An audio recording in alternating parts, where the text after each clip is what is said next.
here at Expand and in San Francisco, and I am now joined by Nate Mitchell from Oculus Rift and also editor Ben Gilbert. Hi. And Thanks for having me. We're going to do a little chatting about VR today, right? Great, yeah, looking forward to it. So we just came off of the panel, and I know that we've kind of been talking with you about a couple of other things, and really I think one of the things that I was most intrigued by, obviously, the VR headset is kind of the first thing, and that's been covered a lot, but this is obviously kind of the first step for you guys, right? I mean, the goal, as I understand it, is to basically create a fully immersive holodeck experience, right? Yes, absolutely. So really for us, you know, the Oculus Rift is just like you just said, the first step in that process, right? For virtual reality, in terms of immersion, the visual aspect is definitely the most critical. Without the visual, you really can't, you can't trick your brain into believing you're there, or at least it's very difficult. Right. But moving beyond that, you know, we were actually just talking before, Ben and I, about what does come next. And at Oculus, we're definitely interested in exploring all the other different senses that go into VR, right? To have true immersion, you can't just look around and be controlling a character with a mouse and keyboard. You need to be able to look down and see your hands and actually, you know, be Batman. And I think while we're not there today, there's so much exciting technology happening, you know, things like the Kinect and the Leap motion. We're moving in that direction. So for us, you know, the Oculus Rift is the first step in a long road to making an incredibly immersive VR experience for gamers everywhere. Okay, so what's the biggest hurdle to getting us to that holodeck experience? Like, that's what, I mean, I want it to. Everybody wants it. Ben wants it. So what's holding us back right now? Like, what do you see as the biggest hurdle to it? I mean, obviously there's a lot that's going to go into it, but kind of like, you know, what's the biggest challenge facing it? You know, I think the biggest hurdle right now is just probably adoption, to be completely honest. Okay. You know, it's a new technology, and I think that virtual reality has had so many maybe false starts in the past that there's definitely a stigma associated with, you know, VR gaming. You know, people think VR gaming and they think of these old, you know, machines. Lawnmower Man style? Well, maybe machines they tried in arcades that, you know, were not that immersive. It's sort of, you know, half-baked VR experiences. Right. And at the time, those were completely cutting edge, you know, high tech. Since then, the technology has just gotten so much better that, you know, the Rift is really possible thanks to improvements in both really the cell phone industry, the explosion in the mobile market, displays getting, you know, higher pixel density, lower cost, sensors, the same thing, higher accuracy sensors, lower cost. So VR gaming is now really ready, right? The stars are aligning. And the question is going to be, do developers and consumers, is it something they want to experience? You know, assuming that we can deliver all the tools to give them a great immersive VR gaming experience, who are the developers that, you know, are going to step forward and say, we want to build a game specifically with VR in mind? So it sounds like you're definitely saying that the hardware is already there, pretty much. I mean, like, whether you're talking about just kind of the bits and pieces to build, you know, whether it's a headset or other things, and it's really that the key to adoption moving forward is going to be limitations on, like, building the right software. Is that? Yeah, I think, you know, saying the hardware is all there is maybe a little too strong. I think we're at the beginning of it, right? It's sort of the seminal point. Okay.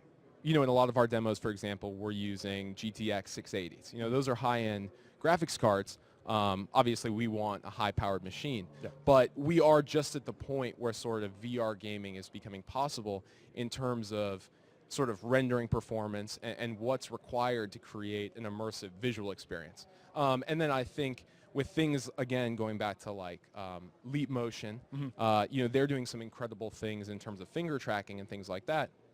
That's what you need, right? Yeah. So I think all over the world, the technology is right now at the point where, you know, if the right company was to put it all together, you've got something very, very immersive. Is it the holodeck? Probably not quite. Right. We've got a ways to go for that. And like we've said, you know, this is just the very beginning, but we're definitely on the right path. So, oh, sorry, Ben. No, I'm just really interested in kind of, this is the beginning of things, and you're shipping development units, so it's certainly not something that is necessarily ready for consumer consumption just yet. That said, you spoke to this on stage, actually, that consumer models were something that you guys are working on right now, right? So what will that mean, right? Like, how will that how will that change by the time that consumers use it, and what will be different from the dev kits that exist now? So a big reason we did the development kits was to get feedback from game developers on, what we were potentially missing with the development kit version of the Rift. And, Ben, you've seen the development kit at multiple points in its inception, prototype, and from experience, it's not quite there yet, right? You want a higher resolution display. You want it to be lighter. Yes, definitely. We talked just again about some of the other things that could potentially go into it. Some people always ask, are you guys going to ship headphones with it? That sort of thing. For us, we're researching. Our team is focused really on delivering the best, Oculus Rift visual experience possible for right now, and a lot of that I think hinges, to be honest, on resolution. I think when people try the development kit, they're going to say, I wish this was just a little bit higher resolution. And for us, it's just a matter of time getting a new panel in there. And but the point is that for the Rift, the visual experience, it's all about the visual, right? And so the display and the resolution, that's really the crux of the entire experience. The higher the resolution, the higher the visual fidelity, the more your brain believes you're there. And I think that's the main thing that people should look forward to between the development kit and the consumer version, is that higher resolution display. Okay. So I'm kind of curious to get back to the software. It seems that you guys, I know you're very focused on the hardware, and that makes perfect sense. Obviously, you want to get that correct. But it's my understanding that you're kind of putting it seems like you're putting all of your faith, or a lot of your faith, in the community to be able to adequately utilize the Rift and build games in VR and do it well and do it right. But you guys built the hardware. You are more familiar with it. You have gaming people that are working for you. So why are you ceding? It seems like you're ceding all of that control to the community to build it out. Well, I think it gets back to the point that just like NVIDIA and Razer, who we were, just chatting with on stage, we aren't necessarily game developers, right? And it is true that our team is made up of many game developers, software engineers who've moved from the gaming space into sort of, the VR tech space. But at the end of the day, the teams that are going to deliver the best content it's hard to come from us. We'd have to ramp up basically a full development studio with artists and game designers, writers, all the stuff that makes a great game. What we'd rather focus on is building an incredible tool set and giving developers everything they need to build those great experiences. And aside from just the SDK, which we've talked about, we've put together samples, documentation, a best practices guide for VR gaming. We're doing tons of research on how to do, how to make the best VR experience. Because just like we said, the Call of Duties and the Halos, the ports to VR aren't necessarily going to be the most fun. It's going to be when you find the killer app where someone has built a game from the ground up to be for VR. That's where you're going to get just an experience unlike anything you've ever tried before. And we could spend time, trying to build that experience, but there's so many talented developers out there who this is what they do, So we're doing what we do, and we're going to make sure that they have everything they need to build great games really effectively. So for now, like, you're content. I mean, so are you going to allow them to be shaping the best practices for VR? I mean, it sounds like you have guidelines and things. I mean, is that going to be, at least in that respect, you're going to be kind of try to be a guiding hand in that? Yeah, this is an incredibly, VR gaming is going to be an incredibly community-driven effort. Oculus can't do all of this alone. Right. It really is, in a lot of ways, like we mentioned before, sort of uncharted territory, right? A lot of these game developers, today's game developers, weren't developing VR games in the 90s, for the Virtual Boy or whatever it was. So for them, this is an entirely, new area. And just like, for example, how touch, when touch came out, the iPhone came out, people were trying to explore, how do we make great touch games? And what is a great touch game all about? And it's all about the experience.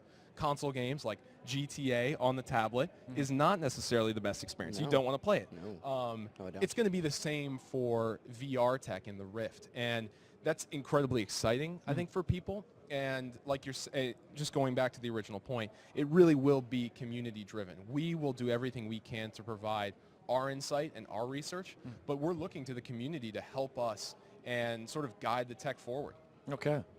So I guess kind of getting back to the Rift, what is the biggest immediate challenge that you guys have right now with the Rift? Technically, or? I mean, it can be technical. Just what, like, if you were making out a list of things that we have to do to get Rift where we want it to be, what is at the top of that list? I would also like to know where you want Rift to be. Yeah. So I think the number one priority for us, and I've already said this, is a higher resolution panel. I think you need that for a killer experience. You know, people are going to pick up the development kit, and developers are going to say, well, you know, it's not perfect, but it's good enough to develop games for. A consumer is going to pick it up and say, this is disappointing. And that's just where we are today. So I think that's very much at the top of the list. You know, another thing that we've said is that, you know, the top of the list for us is positional tracking. We have great orientation tracking. We've done a lot to minimize latency. So no matter if you look left, right, you know, the game really tracks incredibly well with you. Right. Positional tracking is the ability to track where you are on more axes. Leap motion. What? So I mean, yeah, exactly. It's the ability to sort of walk forward almost, although we don't know about walking. But sounds dangerous. If there's a computer screen in front of you right now and you lean down, in the Rift, nothing happens. The world leans with you because we're only tracking the orientation of your head and your orientation hasn't changed. Right. With positional tracking, you'll be able to lean forward and look into that screen, and that really does add a crucial sense of immersion. Right. It's the sort of thing like people say, well, can't I just, you know, why can't the Rift just work with all the existing games? Well, if you plug the Rift in, and let's pretend you could get the rendering right, one thing that many existing, you know, first-person shooters, for example, don't have is roll, right? This movement doesn't exist because there's no need for it. The player literally cannot do it in most of these games on 2D screens. So it's all about trying to add more immersion, more ways to interact with the world. I think another thing that is super exciting is input devices, right?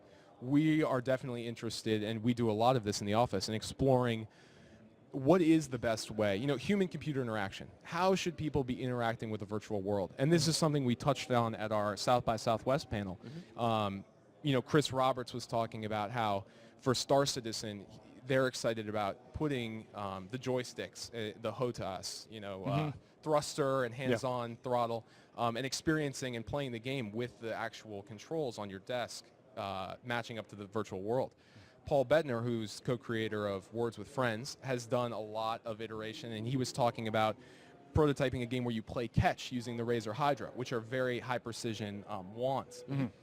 No one's really sure what the best way yet is to interact with the virtual world. Oculus, least of all. We have some ideas. But I think that we're exploring a lot of different ways for users to interact with the world, and that's super exciting because you can imagine Leap Motion, for example, or Kinect, you know, being able to kick your legs out and move your hands and arms and sort of be, you know, Batman or a Jedi or whoever you want to be. And that's what we're going for, right? It's all about putting the player in the game. So those three would definitely be at the top of my personal list. So when you're talking about positional tracking, I mean, is this something that whatever, I mean, is the only solution you're looking for going to have to be like, we want all the necessary hardware to be built into the headset? Or could you have something like, okay, well, maybe we'll partner up with Leap and chain together a bunch of their Leaps, and then we've got a space we can work in and accomplish the same thing? It's a great question, and it's just too early for us to say. Okay. But you are talking to Leap. You guys are buddies?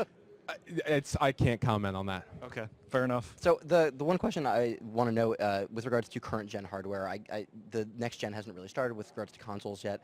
Is the Oculus even capable of running on current gen hardware? Right, like you said, you run, you know, a pretty beefy GPU in the PC when you're running Oculus otherwise. So there's no technical hurdle, you know, keeping us off necessarily the current generation of consoles, aside from the fact that, just like you just mentioned, the bar for an immersive VR experience is fairly high. So what we recommend very strongly to developers is that you're rendering 60 frames a second, you know, stereoscopic 3D, and VSync needs to be enabled so your world is not tearing. That requires a relatively high-end GPU. But at the same time, it really does depend on content, right? You could play a very basic, for example, Unity experience, you know, on Xbox 360 today using the Rift, you know, if technically, You know, if Right. if the Rift Right. was supported on the 360, all of that's Throwing out all these other things that are exactly getting in the way. You right. could do it, right? Just like people ask, okay, could I hook it up to a mobile phone? It's like yes, but it all depends on the content, right? You wouldn't. There are a lot of games for the 360 that whose FPS is just scraping 30 frames a second, let alone 60 with in stereoscopic 3D. So the bar that we set for great VR, and that's really required. This isn't like a best practices. John Carmack has said we want all games should run at 120 frames per second. So it's not necessarily.